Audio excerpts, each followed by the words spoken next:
Now, I always wanted to learn how to dance disco, but it was like a sin in my upbringing. So forgive me if I'm awkward. Forgive me if I'm flawed. Forgive me if I'm just trying to reach my way here to, learn how to disco like it's 1979 and I'm in Studio 54. I mean, forgive me for wearing my heart on my sleeve. Forgive me for trying something new. Forgive me for getting out of my comfort zone. Forgive me for wanting to expand my life. Forgive me for wanting to, go beyond what is normal and natural for me. I need your compassion, right? I'm not a bad man trying to do bad. I'm a sick man trying to get well.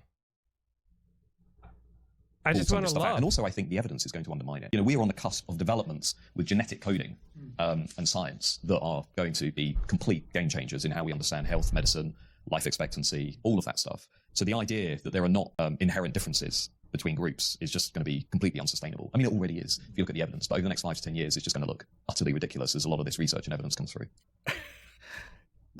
Where he's talking about health, he's talking about, genetic developments and personalized health, and then he's like, and of course, group differences are going to be undeniable. So we're going to have denying group differences. You're the moron, right? There's nothing Nazi about recognizing that there are group differences. If you just associate belief in group differences with Nazism, then that's just moronic. That Nazis thought that IQ tests were horrible things, that were just Jewish manipulation. The Nazis were very strongly against Darwinian conceptions of evolution. So these guys don't know what they're talking about.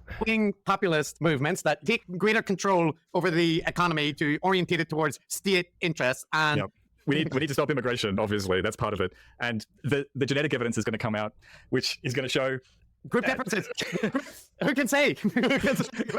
That will look so ridiculous in the glorious future of our nation. So yeah, I was like, why? Oh my God, that smells so off. That whole conversation, when you put all those pieces together. Smells off. Really strong analysis. It has a lot of it about, the anti-woke stuff, to get into diversity statements and all that. And we could look at that whole side of it, but I know we've spent a significant portion on it. But just, it was so striking to me. The superficiality and ahistorical nature of the political analysis. There's components of it which, yes, are correct, like talking about these ebbs and flows and support for populist figures and various dynamics. But fundamentally, it's presented as something of a dispassionate, scholarly examination of that phenomenon.